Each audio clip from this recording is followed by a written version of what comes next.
रिश्ते की आड़ में गद्दारी की बू, न्यूक्लियर ब्लैकमेलिंग में परमाणु बम का डर, भारत पर 5 मुल्कों का प्रहार, कपाल पर मंडराती मृत्यु का साया।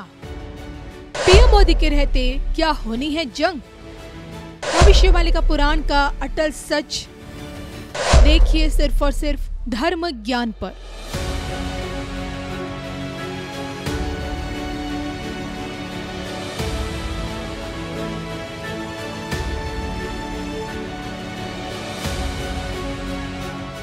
शास्त्रों में बताया गया है कि सफेद उल्लू इस चीज का भी प्रतिनिधित्व करता है कि किसी भी नकारात्मक चीज से बचाने की या फिर खबरदार करने का भी संकेत देता है। और ऐसे में अगर मैं आपसे जानना चाहूँ कि अभी जो हमने देखा ऑपरेशन सिंधु, और अभी भी देश के प्रधानमंत्री बोल चुके हैं कि युद्ध खत्म नहीं हुआ है, युद्ध विराम लगा हुआ है, और इन घटनाओं के बाद क्या भारत का किसी अन्य देशों के साथ, चाहे पाकिस्तान हो, चीन हो, क्या इन मुल्कों के साथ कहीं कुछ अनबन, रिश्तों में कहीं खटास कुछ देखने को मिलेगा? देखो, पहले से तो हमने विचार किया था, मैंने बताया था पाकिस्तान चाइना एक थाली में बैठ के खाते हैं, उनका कोई परिवर्तन नहीं होगा। हाँ, थोड़े समय के लिए भारत के साथ जुड़े हैं, फिर वो अमेरिका के साथ जुड़ेंगे, इसमें पाकिस्तान मुख्य भूमिका लेगा। तो इसलिए वो तो पहले से विरोध में थे, अभी भी विरोध है, और चाइना जो कहता है उल्टा करता है जी। तो उसके कोई भरोसा रखना नहीं चाहिए। मैंने तो पहले बताया था अमेरिका का साथ कोई रिश्ता जरूरी नहीं, वो हमारा सबसे बड़ा शत्रु है। तुर्की के बारे में बताया था, सबसे बड़ा शत्रु है जी। और अमेरिका विश्व युद्ध का कारण बनेगा, इसके बारे में मैं आज नहीं 4 साल 5 साल पहले भी विचार किया था, जिस समय अमेरिका का इशू भी नहीं था। तो इसीलिए इन लोगों को हिसाब से उनसे बच के रहना, हिसाब से संपर्क जोड़ना, ये हमारे देश के लिए हित बनेगा। बिल्कुल। चलिए, और आप हमेशा से 13 मुस्लिम देशों को लेकर जो भविष्यवाणी करते आए हैं कि इनको भारत से, मतलब भारत को इन मुल्कों से खतरा है, इसको लेकर भी मैं आपसे जानना चाहूंगी। देखो, भारत को खतरा कहीं भी नहीं है, क्योंकि भारत देवभूमि है, प्रभु जी का कई अवतार इस धरती पर होता है हुआ है, और इस धरती पर भगवान कल की भी आगमन का समय है जी।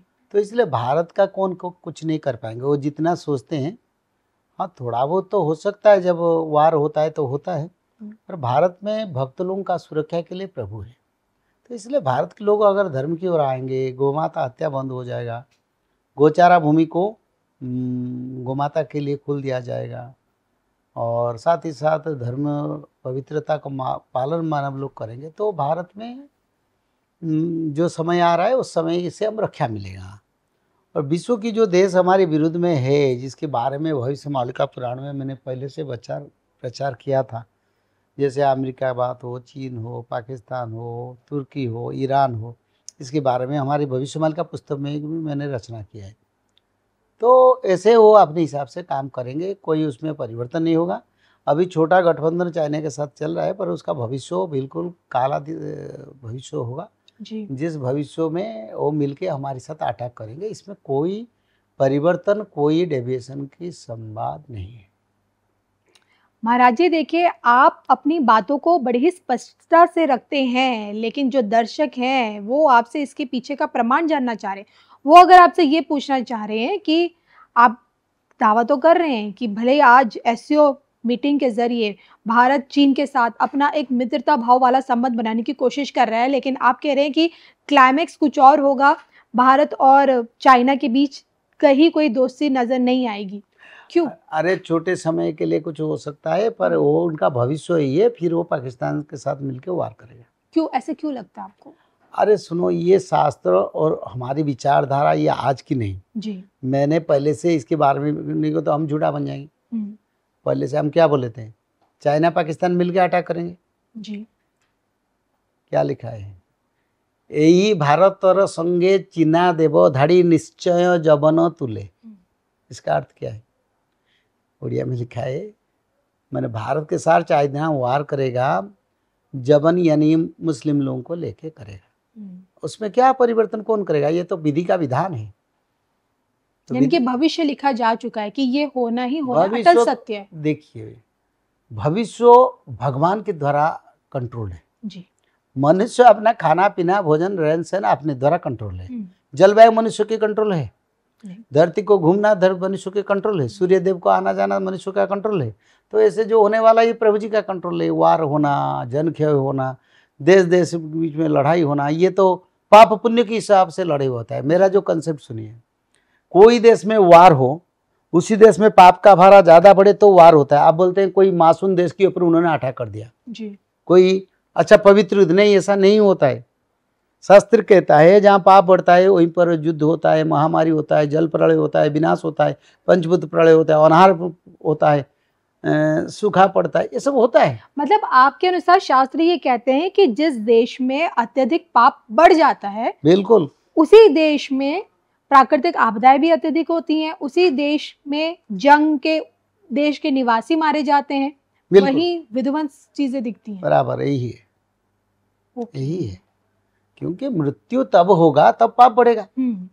तो किसी देश का पाप बढ़ता है तो उस देश में वार होता है, पाप नहीं तो वार नहीं। पर भारत में तो पाप नहीं है। हाँ, भारत में भी लोग जीव हत्या करते हैं, जी। भारत में भी लोग गोहत्या करते हैं, भारत में भी गोचारा भूमि का अपहरण हुआ है। तो ये जो कार्य जो लोगों ने किए, ये भारत को पाप बढ़ाया। तो ऐसे में अब रूस और यूक्रेन के बीच जो जंग इतने सालों से, लगभग 3 से 4 साल हो गए हैं, इसको लेकर आप क्या कहेंगे फिर? देखिए, हमारी देश में बात करूँ, आधा में बात रहेगा। हमारे देश में अच्छा शासन, अच्छा प्रधानमंत्री के कारण अभी धर्म बचा है, नहीं तो सब नष्ट कर देते जी।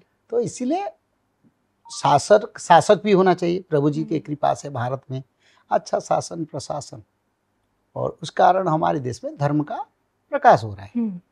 पर जिस देश में आज वार हो रहा है, यूक्रेन में है जी। यूक्रेन में हर लोग मांसाहारी है। सुबह शाम रात तक मांस खाते, बर्गर पिज्जा से शुरू करके छोटे छोटे गोमाता से बड़े बड़े गोमाता को मारते हैं।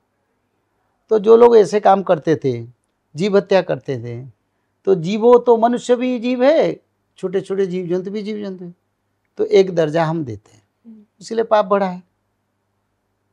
बस मतलब जीव हत्या करे इसलिए उनके देश हाँ, में पाप बढ़ रहा है। पाप बढ़ गया ना, इस कारण तो वार हो रहा है, इस कारण लोग देश छोड़ के गए हैं, इस कारण उसी देश में विनाश हो रहा है, इस कारण उस देश में लोग शांति में नहीं है, सो नहीं पाते, खा नहीं पाते।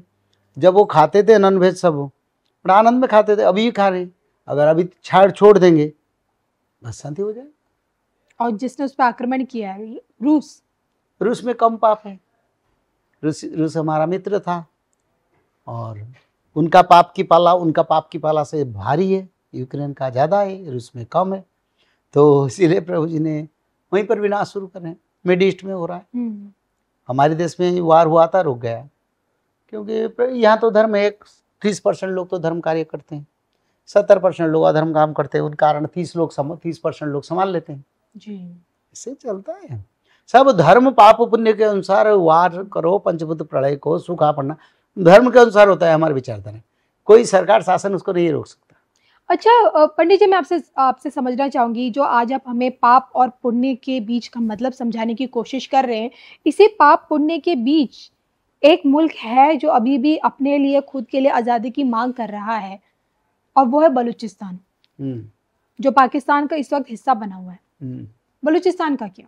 बलूचिस्तान मांस मछली मदिरा मांस छोड़ दे, गोहत्या छोड़ दे, फिर स्वाधीन हो जाएगा। अब युग से युग आ रहा है, जो करेंगे कल की भगवान का कृपा प्राप्त करेंगे जी। और ऐसे प्रभु दैविक शक्ति प्रयोग करेंगे जैसे उनका स्वाधीन भी हो जाएगा।